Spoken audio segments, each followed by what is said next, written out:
गरीब का कल्याण यही मेरा मकसद है। प्रधानमंत्री का ये वीडियो सुना आपने? प्रधानमंत्री को अब इस देश में एससी, एसटी, ओबीसी, अल्पसंख्यक समझ में नहीं आता है, सिर्फ गरीब समझ में आता है।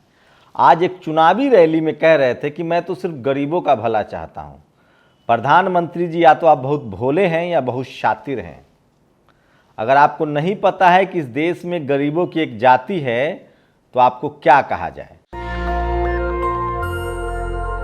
नमस्कार, मैं शंभू कुमार सिंह और आप देख रहे हैं नेशनल दस्तक। सोचिए, 2014 के आसपास प्रधानमंत्री मनमोहन सिंह ने एक लाइन कही थी कि मैं इस देश के एससी, एसटी, बैकवर्ड कम्युनिटी और अल्पसंख्यक समाज को पहला हक मेरी राय है कि इस देश का जो दलित है, पिछड़ा है, आदिवासी है, अल्पसंख्यक है और मुसलमान भी उसमें शामिल है, इन सब का संसाधनों पर पहला हक है क्योंकि वो गरीब हैं। इस देश की मनुवादी मीडिया ने उसको ये खबर प्रचारित किया कि इस देश के संसाधनों पर पहला हक मुसलमानों का है और हिंदू मुस्लिम किया गया। ठीक उसी तरह से जब अखिलेश यादव प्रधानमंत्री थे, माफ कीजिएगा, जब अखिलेश यादव मुख्यमंत्री थे, तब खबरें फैलाई गई कि 54 एसडीएम जो है वो यादव है। और ये फैलाने वाले में इस मनु मीडिया के पत्रकार थे। आप कल्पना कर सकते हैं, प्रधानमंत्री मोदी कह रहे हैं कि मेरा हक गरीबों के, मेरा तो वो अपने भाषण की शुरुआत करते हैं आजकल, कहते हैं मेरे परिवारजनों, और गरीबों, मेरे लिए गरीब का भला करना सबसे। प्रधानमंत्री जी, या तो सही में आप भोले हैं या शातिर हैं। भोले तो आप नहीं हैं, शातिर हैं। प्रधानमंत्री जी, आप ओबीसी कह के खुद को सत्ता में लाएं कि मैं पिछड़े का बेटा हूं। आपने अपनी कम्युनिटी को ओबीसी में डलवाया, और क्या आप भारत के संविधान को नहीं मानते हैं? प्रधानमंत्री जी, आपने जो मैं बार बार प्रधानमंत्री इसलिए कह रहा हूं कि एक चैनल का पत्रकार कह रहा था, तो प्रधानमंत्री जी, क्या आपको नहीं पता है कि आपने जो गरीबी रेखा के आधार पर जो आरक्षण दिया है 10%, उसमें 8 लाख रुपए कमाने वाले गरीब हैं। 8 लाख रुपए कमाने वाला जनरल कैटेगरी का आदमी गरीब है। 6 एकड़ जिसके पास जमीन होगा, 4 एकड़, वो भी गरीब है। और जो ओबीसी 6 लाख रुपए कमाता होगा या 8 लाख रुपए कमाता होगा, वो क्रीमी लेयर में है, ओबीसी आरक्षण में, उसको कोर्ट ने बाहर कर रखा है। ये कितना बड़ा शातिरपना है, इसका आप अंदाजा लगा सकते हैं। और सोचिए, दरअसल बीजेपी फंस गई है जाति जनगणना को लेकर। न उसको उगलते बन रहा है, न निगलते बन रहा है। और ये सच है कि जैसे ही जाति जनगणना की खबर आई, इस देश के तमाम टीवी अखबार में बेचैनी छा गई। और ठीक सुबह सुबह 5 बजे उन तमाम पत्रकारों के घर पर छापे पड़ने लगे जो टीवी अखबार तो दिखाएगा नहीं। तो जो तमाम पत्रकार, अभिषार शर्मा हो या खासकर उर्मिलेश हो, जो बैकवर्ड कम्युनिटी से आते हैं, पिछड़े समाज से आते हैं, उनके घर पर रेड डाला गया। इसलिए अशोक दास ने या द वीक ने लिखा है कि अगर वो न्यूज क्लिक के मालिक, डायरेक्टर विदेश से पैसा लेता है तो उसकी जांच कीजिए ना, उसको पकड़िए। वहां काम करने वाले पत्रकारों की क्या गलती है? क्या उर्मिलेश को आपने इसलिए पकड़ा है कि वो बैकवर्ड हैं, पिछड़े समाज से हैं? सबसे बड़ा सवाल है। तो सोचिए, जाति जनगणना पर बीजेपी फंस गई है। न उगलते बन रहा है, न निगलते बन रहा है। सोचिए आप, जो मनुवादी मीडिया 39% ओबीसी को बताता है, और जो मनुवादी मीडिया 20% संख्या बताता था भूमिहार राजपूत समाज के, भूमिहार समाज के और ब्राह्मण समाज का, वो आया है 10%।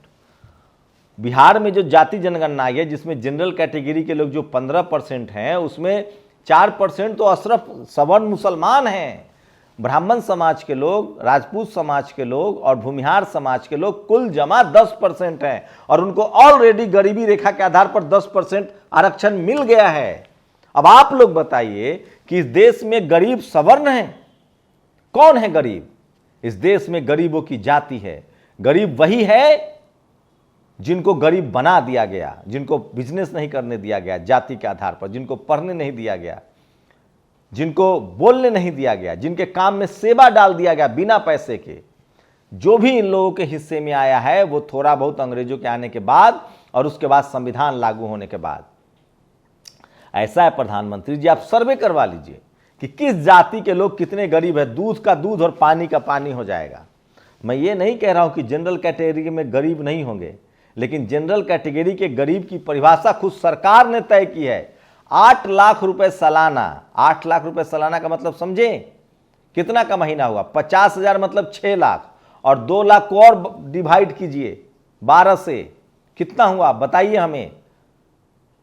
मतलब 60,000 रुपए से ज्यादा कमाने वाला महीना आदमी गरीब हो गया। क्या मजाक चल रहा है? सच्चाई यह है कि इस देश में जो गरीब हैं उनकी जाति है, इस देश में सबसे ज्यादा गरीब SC ST OBC के लोग हैं, चाहे वो किसी धर्म के हो, चाहे वो सिख समुदाय के हों, चाहे मुस्लिम समुदाय के हों, चाहे हिंदू समुदाय के हों, चाहे बुद्धिस्ट हों। ये सब SC ST OBC उसी को कहा गया है जो अनटचेबिलिटी के शिकार हैं, जो छुआछूत के शिकार हैं, जो मुस्लिम हो सकते हैं, उनको भी बैकवर्ड और शेड्यूल ट्राइब का दर्जा दिया गया है। गरीबों की पहचान ही SC ST OBC है, इसलिए उसको SC ST OBC कहा गया। दरअसल बीजेपी के पास अब कोई चारा नहीं। और सोचिए, जिस मीडिया ने मनमोहन सिंह के इस बयान को गलत ठहराया था, उन्होंने कहा था कि मेरी राय में इस देश के संसाधनों पर पहला हक SC ST OBC और अल्पसंख्यकों का है, जिसमें मुसलमान भी शामिल है। ये लाइन थी मनमोहन सिंह की, और आज वो भी बात सोशल मीडिया पर तैर रही है। लेकिन प्रधानमंत्री कह रहे हैं कि मैं तो गरीबों का भला करता हूं। दरअसल वो फंस गए हैं। RSS बिल्कुल आरक्षण के खिलाफ रही है। RSS के मोहन भागवत ने कहा था कि आरक्षण की समीक्षा होनी चाहिए। ये तो गनीमत मनाइए कि SC ST OBC के लोग मीडिया में नहीं है, जुडिशियरी में नहीं है, कॉलेज यूनिवर्सिटी में नहीं है, ब्यूरोक्रेसी में नहीं है, बिजनेस में नहीं है, लिखने पढ़ने वाले बोलने वाले जगहों पर नहीं है, और जो हैं वो मानसिक रूप से इतने डरे सहमे रहते हैं, उन पर इतना अत्याचार होता है कि वो हिम्मत नहीं दिखा पाते हैं, और जो हिम्मत दिखाते हैं उनको उर्मिलीस की तरह जेल में डाल दिया जाता है। मैं इस देश के बहुजन समाज से पूछना चाहता हूं कि क्या आप अपने पत्रकारों के साथ खड़े नहीं होंगे? मैं आऊंगा उर्मिलीस पर, एक अलग मुद्दा है वो, उस पर भी खबर बनाऊंगा। लेकिन सोचिए, क्या प्रधानमंत्री ने अपने आप को OBC नहीं कहा था? क्या प्रधानमंत्री ने 27 OBC मंत्री का प्रचार नहीं किया था? क्या प्रधानमंत्री ने हमने शेड्यूल कास्ट राष्ट्रपति बनाया, शेड्यूल ट्राइब राष्ट्रपति बनाया, ये नहीं कहा था? क्या उन्होंने 2014 में बैकवर्ड समाज पिछड़े का बेटा हूं यह कहकर सत्ता में नहीं आए थे? क्या वो अपनी कैटेगरी में गरीब लिखते हैं या OBC लिखते हैं? सबसे बड़ा सवाल ये है। मैं फिर कह रहा हूं, मैं इस देश के किसी पार्टी पॉलिटिक्स के खिलाफ नहीं हूं, लेकिन मैं चाहता हूं कि इस देश के जो SC ST OBC हैं, जो गरीब हैं, लाचार हैं, बेबस हैं, उनकी सरकार देखभाल करे, उनके बच्चों को पढ़ने का मौका मिले, उनको इस सिस्टम में भागीदारी मिले। आखिर क्या वजह है कि 10% की आबादी के पास 90% संसाधन है? कौन है हाईकोर्ट सुप्रीम कोर्ट में जज? कैसे उसको पहचानेंगे? जाति के आधार पर या कैटेगरी के आधार पर? कुछ तो आप मानेंगे। आप करवाइए ना सर्वे गरीबों का। करवाया था आपने 10% रिजर्वेशन देने से पहले सर्वे गरीबों का, और अगर गरीबों के आप पक्ष में है तो जनरल जो 10% गरीबी के आधार पर रिजर्वेशन दिया आपने, उसमें SC ST OBC को क्यों नहीं डाला? आप गरीबों के पक्षधर हैं तो आपने महिला रिजर्वेशन बिल में SC ST OBC महिलाओं को नहीं तो गरीब महिलाओं के लिए रिजर्वेशन डाल देते, वो भी तो सवर्ण समाज के हिस्से में है। दरअसल प्रधानमंत्री इस देश के लोगों को गुमराह कर रहे हैं। बहुत सारे झूठ उनके पकड़े गए हैं, हम लोग उसको स्लिप ऑफ टंग देके बोल देते हैं। मैं फिर कह रहा हूं, प्रधानमंत्री नरेंद्र मोदी RSS के इशारे पर इस देश को गुमराह कर रहे हैं, और वो सवर्ण हितैषी हैं। और अगर वो सवर्ण हितैषी नहीं होते तो आर्थिक आधार पर 10% रिजर्वेशन नहीं देते। इस देश में रिजर्वेशन का प्रावधान है ही नहीं आर्थिक आधार पर। किसी को गरीब रखा जाए, उसे पढ़ने न दिया जाए, लिखने न दिया जाए, बिजनेस न करने दिया जाए, जमीन जायदाद न दिया जाए, उसे मजदूर बना दिया जाए, और कोई अपने गलतियों से गरीब हो जाए, ये दोनों में फर्क है। लेकिन उसके बाद भी मैं कह रहा हूं कि गरीबों की मदद कीजिए। तमाम प्लान है सरकार का। गरीबी हटाओ उन्मूलन नहीं है रिजर्वेशन। रिजर्वेशन भागीदारी का सवाल है। जिस समाज की, जिस कम्युनिटी की, जिस जाति की भागीदारी नहीं है, हाई कोर्ट में, सुप्रीम कोर्ट में, मीडिया में, जुडिशियरी में, कॉलेज यूनिवर्सिटी में, ब्यूरोक्रेसी में, उनको भागीदारी देने का सवाल है। आप SC ST OBC और जाति जनगणना को टाल नहीं सकते हैं। ये आपके गले की हड्डी बन गई है, और 2024 देर नहीं है। और इतना जागरूक तो SC ST OBC के लोग हो ही चुके हैं सोशल मीडिया की वजह से कि अब आपका खेल समझने लगे हैं। 10 साल तो यहां मनमोहन सिंह भी रह के गए हैं।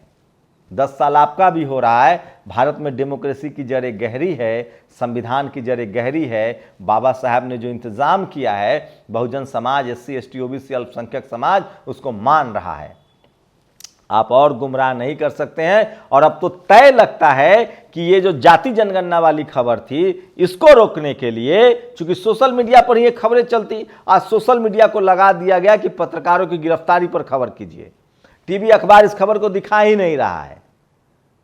और उस पर से प्रधानमंत्री ने सगुफा छोड़ दिया कि मैं तो गरीबों का हितकर हूं। तो क्या आप ये कहना चाह रहे हैं कि आप SC ST OBC के पक्षधर नहीं है?